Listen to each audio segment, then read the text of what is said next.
The Sovereign Citizen Goes Pro C, a dive into courtroom chaos and delusions. Sovereign citizens often find themselves at odds with the legal system, claiming to be their own legal representatives and asserting bizarre beliefs about government entities. This article examines a case where a sovereign citizen goes pro se, misses court dates, and argues the state is merely a corporation. The judge, however, remains steadfast in handling these outlandish claims, exposing the legal consequences of such misguided ideologies. Jesus Christ is King. All right, cause number 231293303 and 2312934. Aren't you going to take a seat? No, I'd rather stand. Well, it's your hearing, sir. Is it okay if I stand? Is there something wrong? Why do you have to stand so close to him? The sign there that says no standing. Oh, well, okay. I just know I was subject to those rules. I didn't agree to it.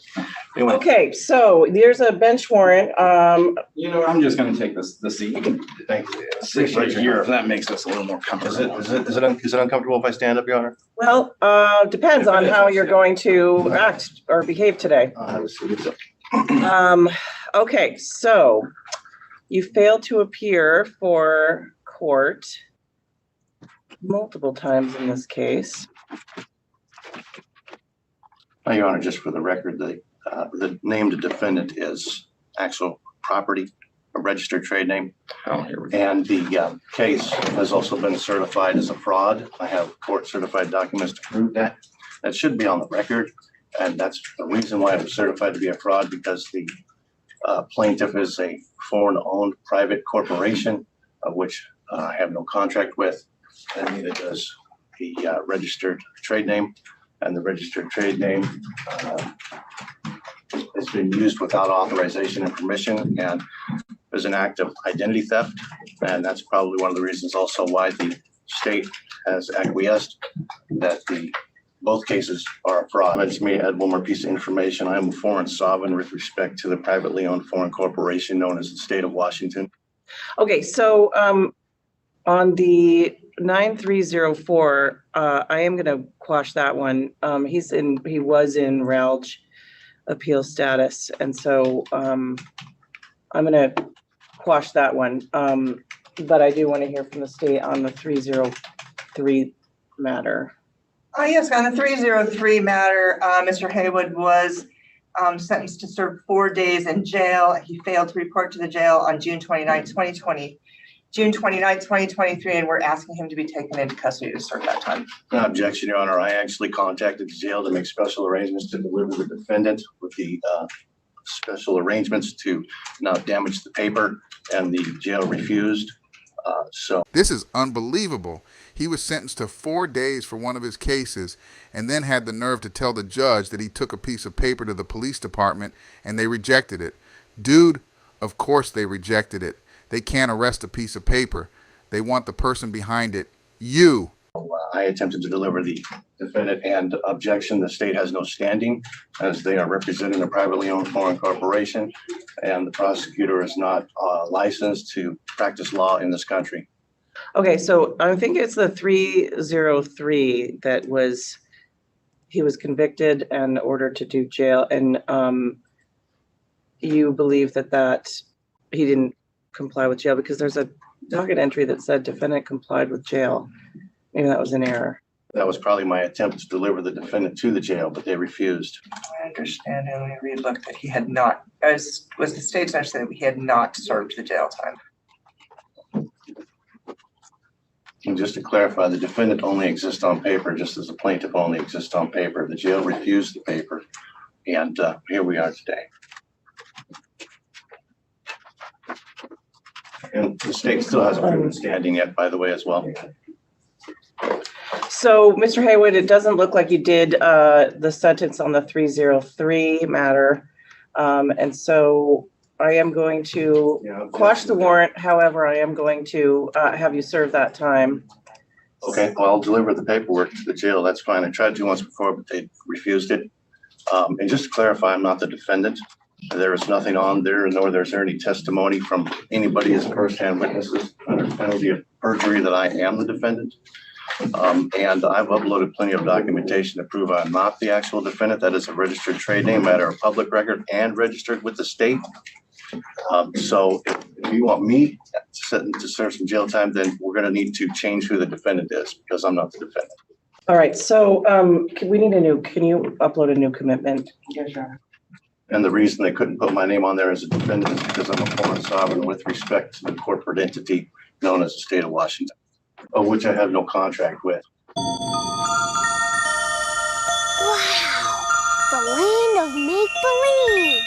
Okay, so what, with respect to the 304 matter, which is still pending, what's your position on the warrant, Ms. Fredenberg? The state was going to ask for that warrant to be served. Objection to jurisdiction. The state has never proven any jurisdiction and has no jurisdiction or standing. So any requests or statements from any representative from the state are a nullity and a fraud. This sovereign citizen believes the courts have no jurisdiction over him, insisting that he and the person being charged are two separate entities. Let's see how the judge handles this one and locks him up anyway. If jurisdiction is challenged, it must be established on the record. And it hasn't been, and it still isn't. You can do it now if you like, if you can.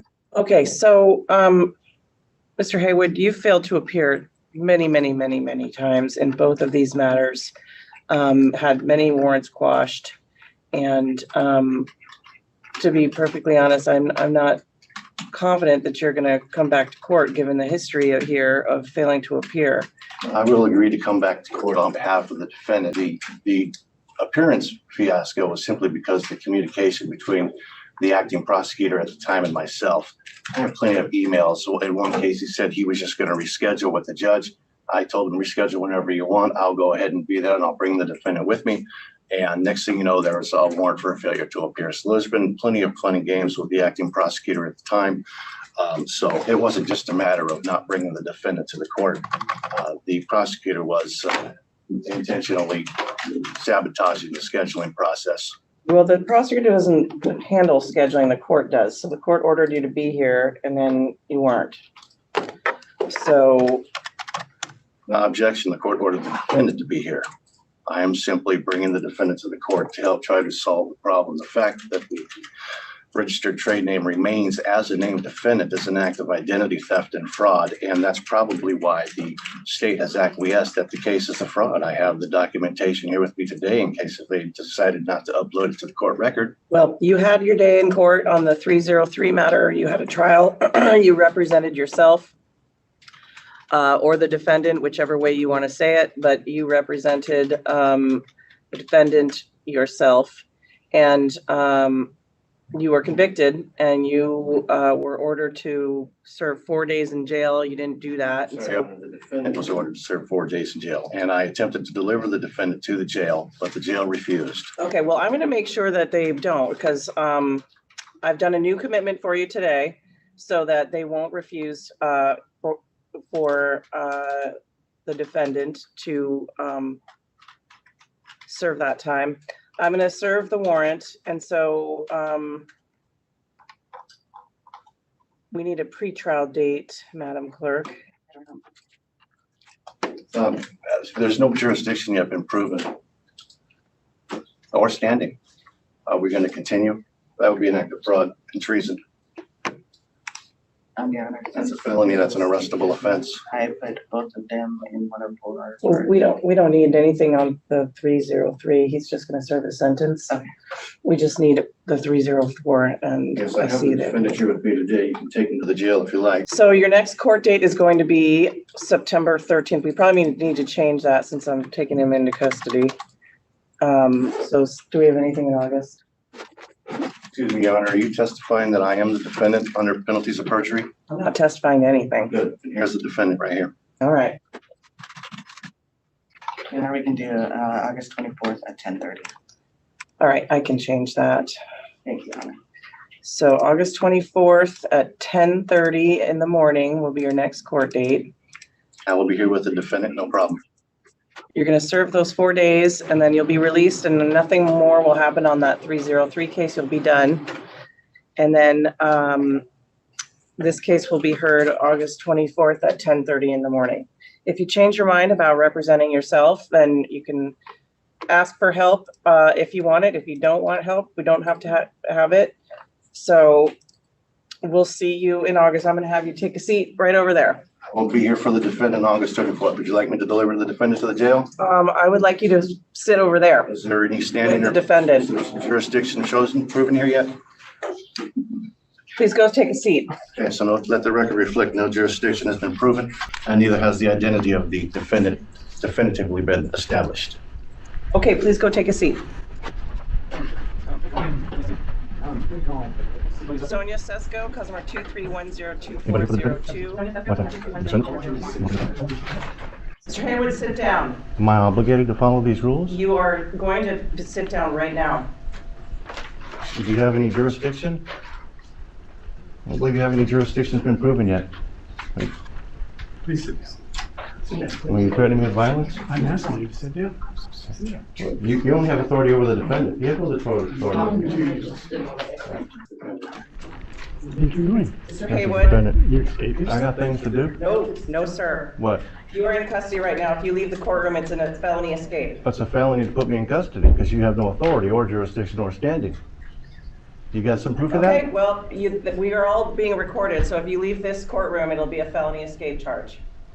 Your choice. Okay, well then, I guess in the best interest of peace, in regards to your violence, I will go ahead and relax for a minute, but let's get with it. I got things to do.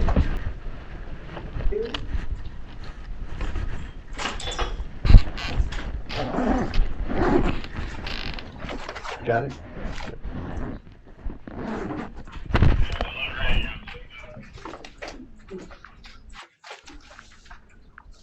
What was that just thrown? Car Do you know that person? Yeah, they're my voice. Okay. All right. So thank you. Mr. Haywood has been very disruptive. He tried to leave the courtroom once he was placed in custody. So just FYI, be careful with him. Give me a break. Can I just see just need to see it, thank you. Can I see who's being put into custody, please? I just need to see the name. I just need to see the name of the person. Okay, that's not me, that's the problem here. Our Sanborns matter. We're here today on That's not me. compliance issue. The name is same, but that's my registered trade Let me name. go over that with him. I got all that documentation right here. Okay, good. We're You gonna want take care of it? this. Okay. Yeah. Well, this is the defendant technically. If you want that, I can go with you, put everything private. Hold on 1 second. Well, that's taken care of. We can figure it out and get the right name. Did she file a notice of appearance? I will make sure that she does, Your Honor. Okay. Yeah, sorry, I haven't had enough coffee yet today. So yeah, no, you've got Ms. Bradshaw, so that's fine. You don't need to do those forms. But she does need to file a notice.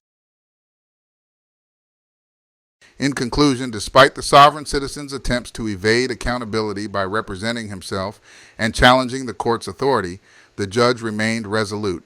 She dismissed his unfounded arguments and sentenced him to jail, demonstrating that such tactics do not succeed in a court of law.